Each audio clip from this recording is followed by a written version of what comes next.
Now is the time for Section 1 of the IELTS listening test. First, you have some time to look at questions 1 to 6.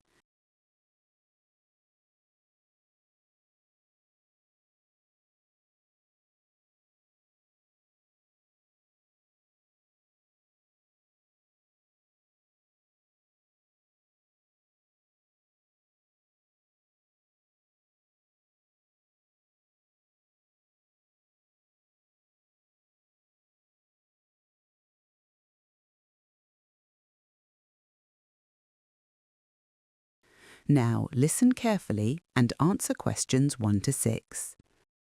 Good morning, Northern Trails Travel. My name's Daniel. How can I help you today? Good morning, Daniel. I'd like some information about self-drive cars in Canada, and I'd like a brochure sent to my house, if possible. Certainly. Let me take a few details first. Could I have your full name, please? Ella Rivera. Thank you, Miss Rivera. And the address you'd like the brochure posted to? It's 19 Maple Avenue, Maple Avenue. And which city is that in? Brighton. Postcode? BR3 7DJ. Great. And could I take a contact telephone number? Sure.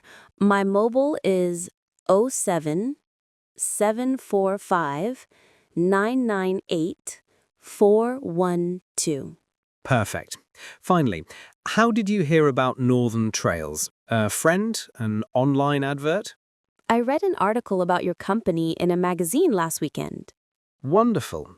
Well, the brochure's on its way. Perhaps I can outline 2 of our most popular self-drive holidays in Canada. Then you can decide which one suits your family better. That would be great. I'm planning to travel with my husband and our 2 daughters in late July, so somewhere with things for children is important. Understood. Trip 1 begins in Vancouver.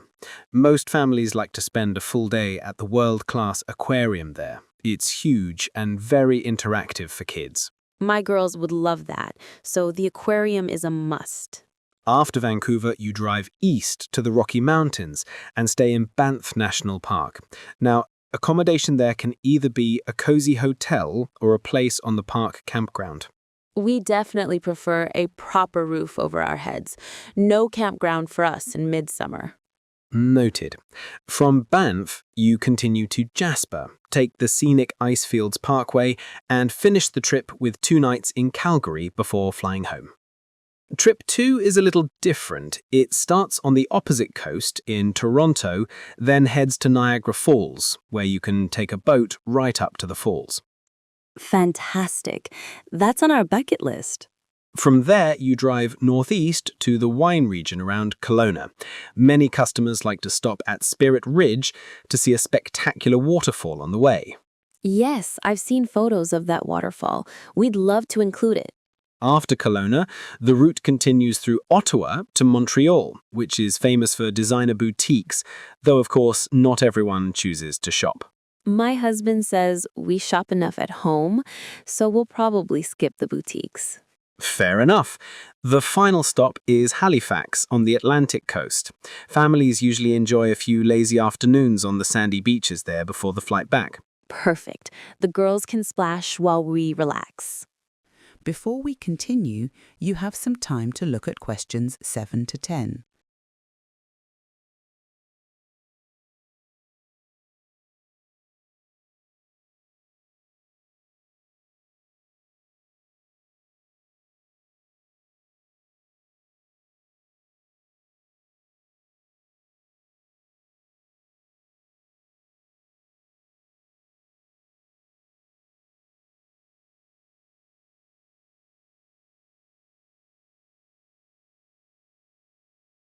Now listen carefully and answer questions 7 to 10.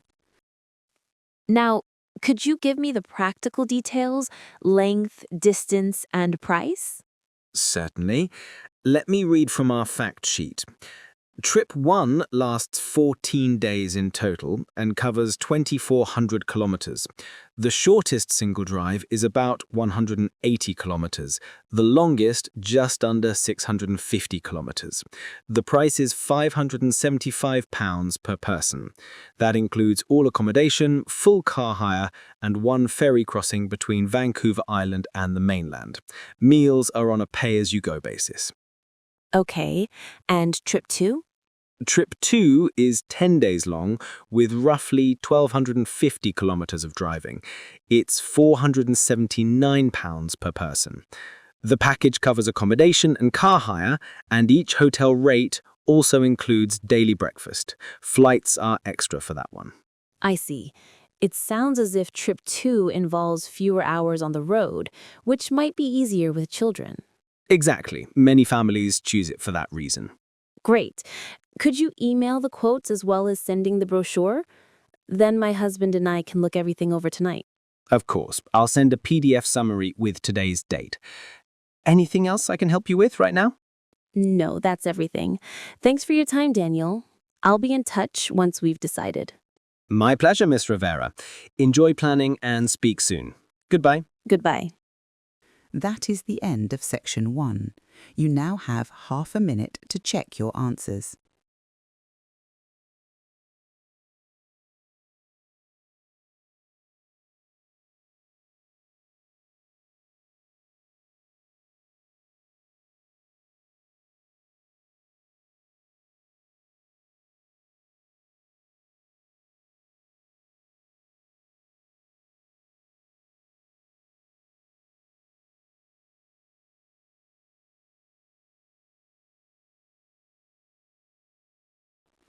Now is the time for section 2 of the IELTS listening test. First, you have some time to look at questions 11 and 12.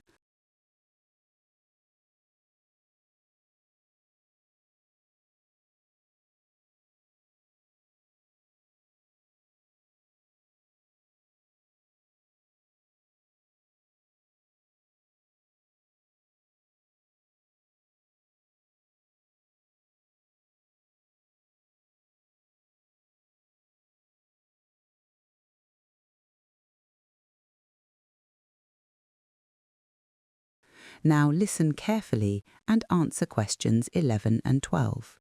Hello, everyone, and welcome to LP Clubs. I'm Sandy Fisher, one of the fitness managers here, and I'm delighted you could join us today.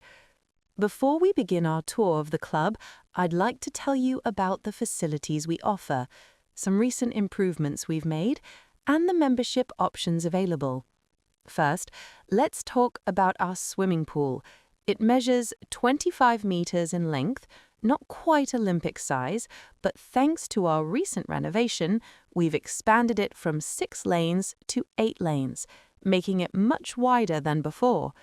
This means that even at busy times, you'll rarely find more than 2 swimmers sharing a lane. We weren't able to add an outdoor pool, but we did install a partly retractable glass roof above the pool area. On warm days, you can slide back the panels and enjoy some fresh air while you swim. Next, our fitness suite has undergone a full refurbishment. You'll find 10 new treadmills, 8 upright bicycles, and a host of weight training machines covering every muscle group you could wish to work on.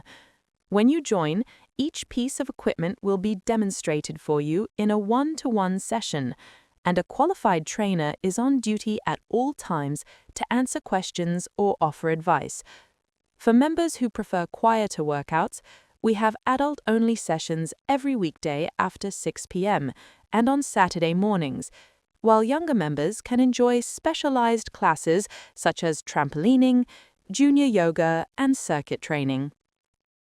Before we continue, you have some time to look at questions 13 to 20.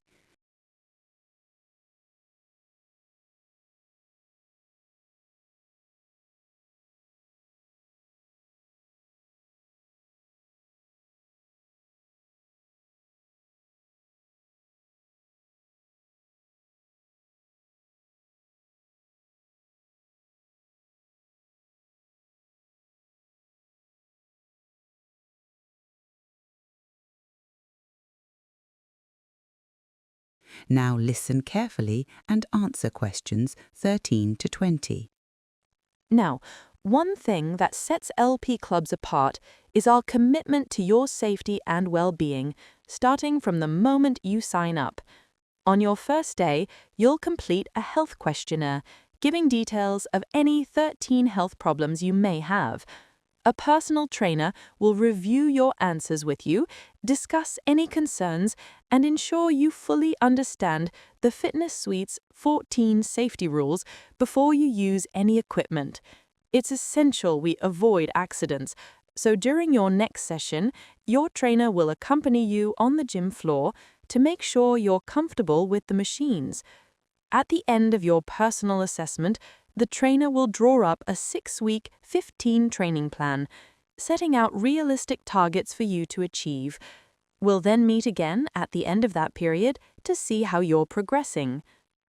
Moving on to membership, every new member pays a compulsory 16 joining fee of £90 when they sign up. After that, you choose the monthly plan that suits you. Our Gold membership entitles you to free entry at all LP clubs nationwide, so if you travel for work or leisure, you can visit any club without extra cost. Gold individual membership is £50 per month or £75 if you and a partner join together. For professionals with busy schedules, we offer Premier membership, which costs £65 per month. Premier members are given priority booking at peak hours, making it easier to reserve classes and equipment at the busiest times. You'll also be sent 10 guest passes each month, so you can bring friends or family along for a workout whenever you like. We haven't forgotten those with more flexible daytime availability. Our off-peak membership is priced at £40 per month and allows unlimited access at all clubs before 4 p.m. Monday to Friday. It's perfect for retirees, stay-at-home parents, or anyone preferring quieter daytime hours. You don't need to bring any special kit on your first visit. We provide clean robes, hair dryers, towels, and even lockers. However, it's very important to remember your photo card each time you come, as it doubles as your key for entry and locker access. That covers the essentials. Now let's head out for our tour, starting with the pool area. That is the end of section 2. You now have half a minute to check your answers.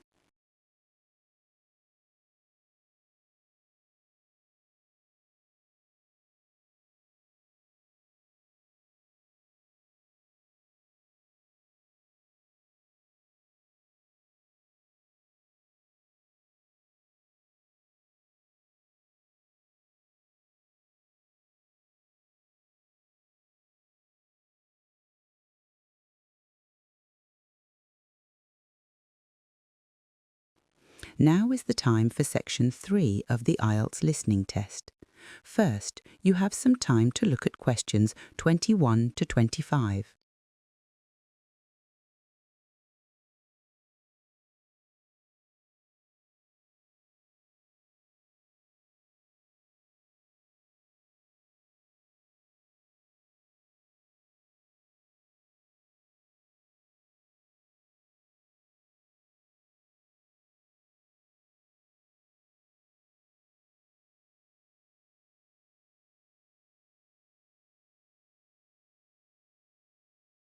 Now listen carefully and answer questions 21 to 25. Hi, Professor Davis.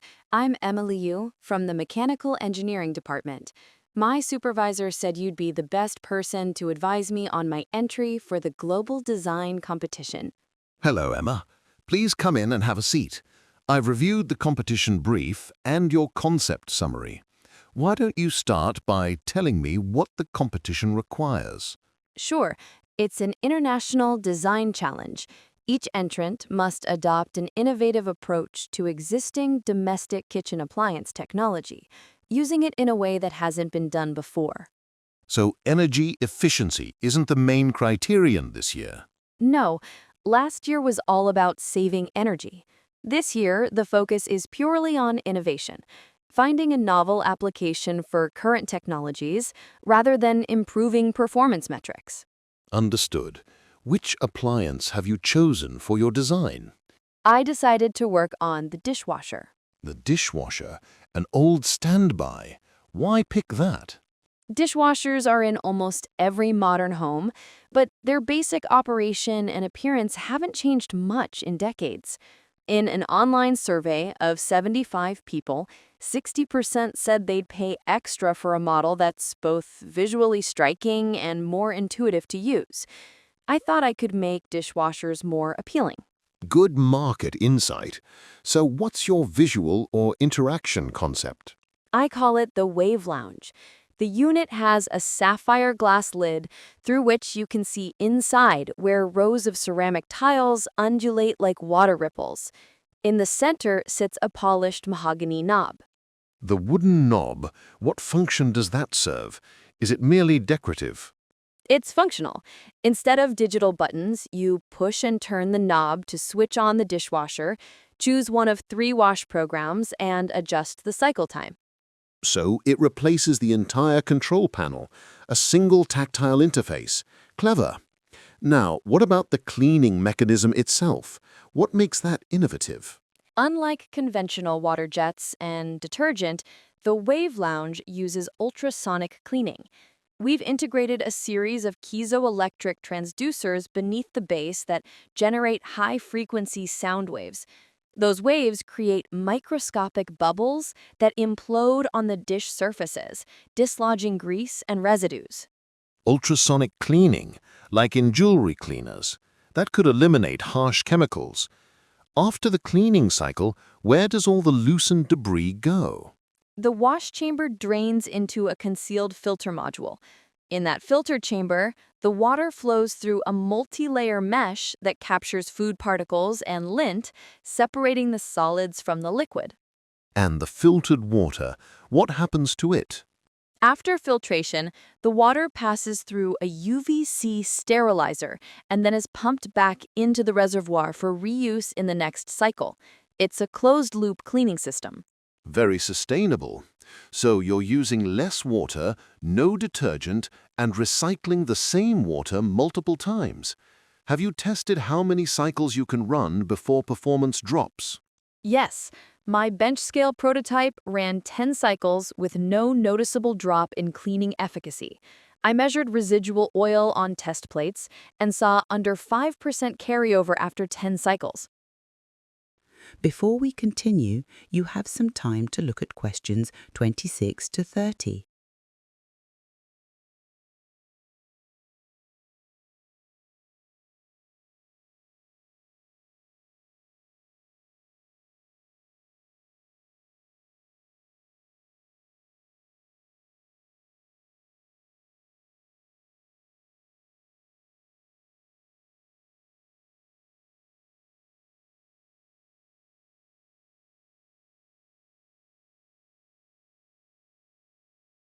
Now listen carefully and answer questions 26 to 30. That's excellent data. Now, your entries made it to the finals, correct? Yes, thanks to my supervisor's recommendation. In a few weeks, I need to give a 10-minute presentation to the judges showcasing the Wave Lounge concept, the ultrasonic mechanism, and my test results. That's the part I was hoping you could help me with. A strong presentation will be crucial. What materials have you prepared so far?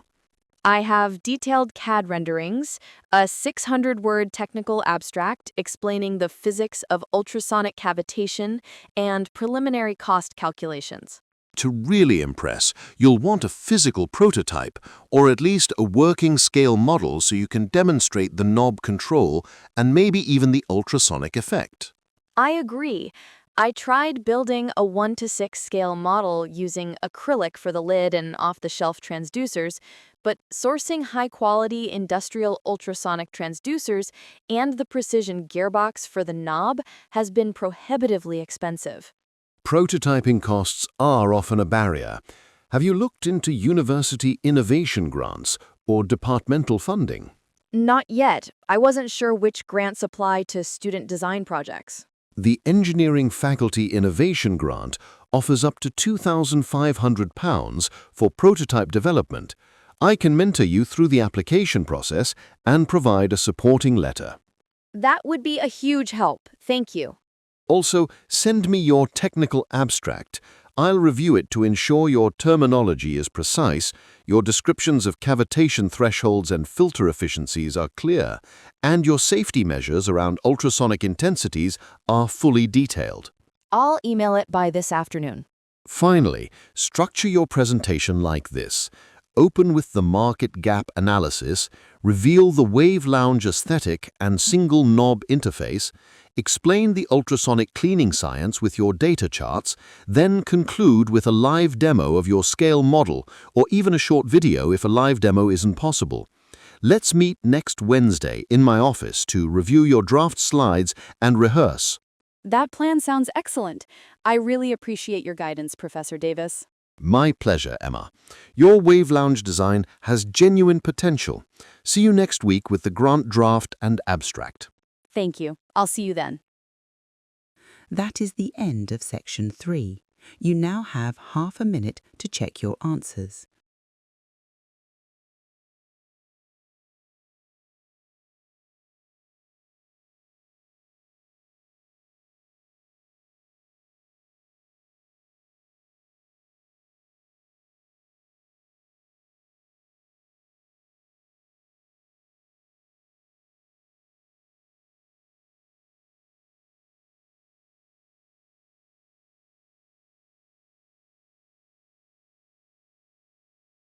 Now is the time for section 4 of the IELTS listening test. First, you have some time to look at questions 31 to 40.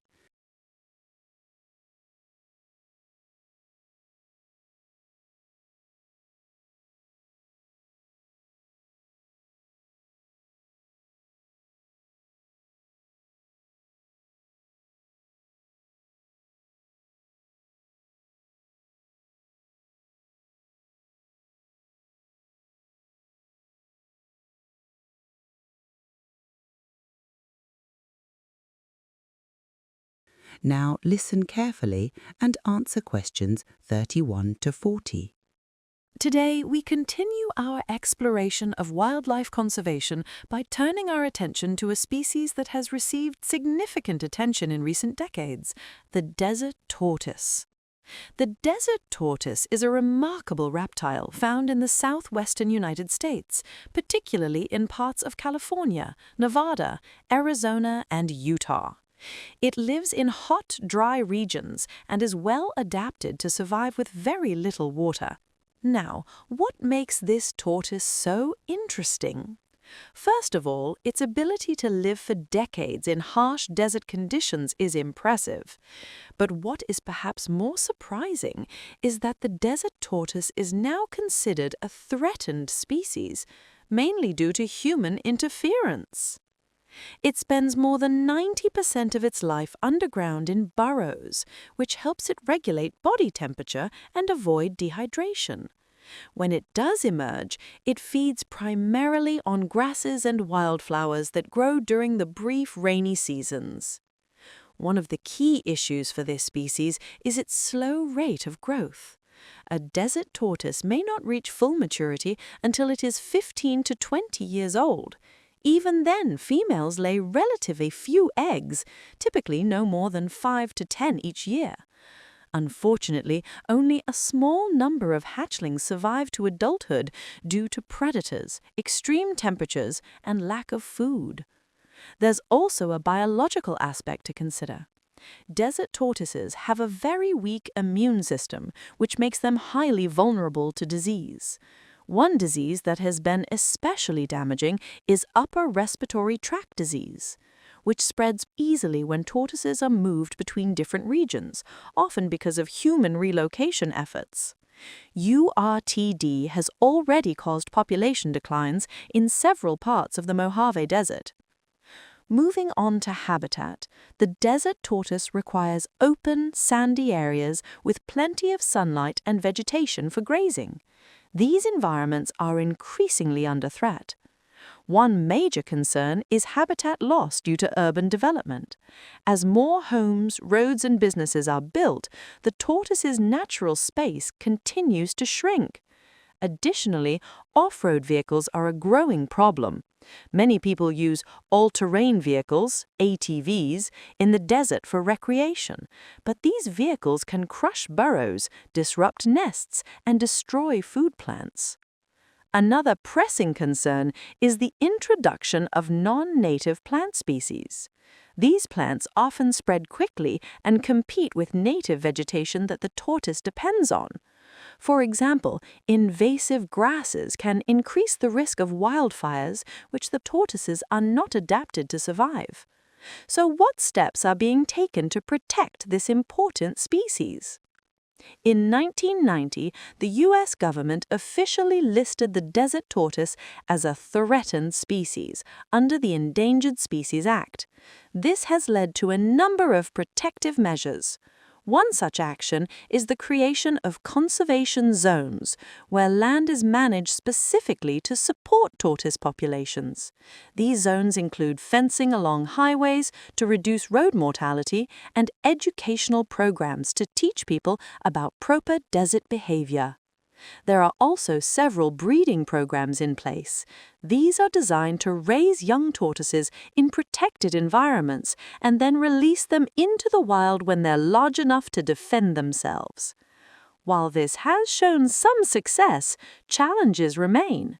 Some released tortoises have failed to adapt to natural conditions after spending their early years in captivity. Equally important is public cooperation. Local communities are encouraged to keep pet tortoises indoors or in enclosed outdoor spaces. This reduces the risk of disease transmission and prevents accidental releases into unsuitable areas. Finally, new efforts are focusing on restoring damaged habitats. This includes removing invasive plants, planting native vegetation, and limiting vehicle access. These combined efforts are essential if we are to reverse the population decline and secure a future for this resilient yet vulnerable species. That is the end of the IELTS listening test. You now have half a minute to check your answers.